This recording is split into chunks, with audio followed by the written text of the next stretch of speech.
The app that's meant to fight North Dakota COVID-19 is now facing scrutiny from people on social media.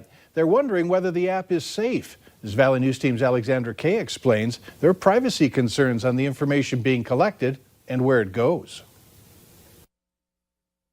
The Care19 app has been available since April 7th, and according to the developer, over 50,000 people are using the app in both North and South Dakota. I really think it was a good tool that they wanted to come out with to make it easier for people to track where you have been. Much like the Bison tracker, the Care19 app tracks your movements on your phone. So if you ever test positive for COVID-19, health officials will know who you came in contact with. There's no way I would remember where I was 14 days ago. I could probably narrow it down, but it wouldn't even be close to being accurate. The app doesn't ask for your name. Instead, it uses a group of random numbers as your ID. If the user tests positive for COVID-19, they will have the option to share their information with the Department of Health for contact tracing. We share data with no one. So it just goes into the cloud and sits in this tiny little server in Des Moines, Iowa, and nobody ever sees it. The server is owned by ProudCrowd, and developer Tim Brookins says he is the only one that has the login details. He adds that the information the app collects is deleted every 14 days.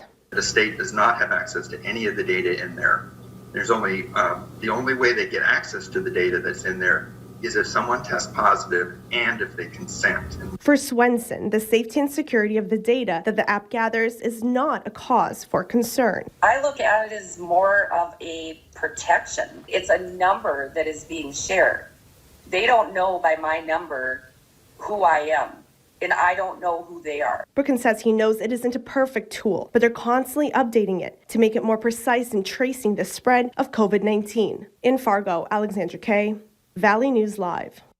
Developers are working on a Bluetooth feature. It will allow devices that have the app to share their ID via Bluetooth simply by being within close range.